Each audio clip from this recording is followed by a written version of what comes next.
সম্পর্কে মুগ্ধত্ব ছড়াচ্ছেন বলিউড ইন্ডাস্ট্রির কুইন শাবনূর। তাকে জানা যায় দীর্ঘ 2 যুগ ধরে তিনি হিটের পর হিট সিনেমা দিয়ে আসছেন।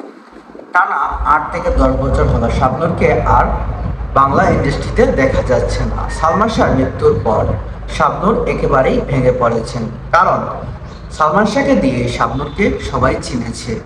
তাদের দুজনের কেমিস্ট্রি এবং রোমান্সের মাধ্যমে দর্শক জগতে তারা জায়গা করে নিয়েছিলেন খুবই দ্রুত এবং শিগগির। সালমান শাহর অজানা কিছু কথা।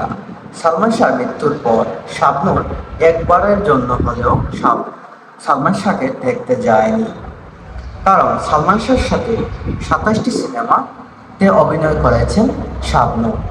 দিনে 24 ঘন্টার মধ্যে 16 ঘন্টায় সালমান শাহর সাথে সময় কাটিয়েছেন তিনি, কিন্তু মৃত্যুর খবর শুনেও একটি বারের জন্যও সালমান শাহকে দেখতে যাননি। এমনকি সালমান শাহের পরিবারের সাথেও কখনো সালমান শাহকে নিয়ে কোনো কথা বলতে দেখা যায়নি শাবনূরকে।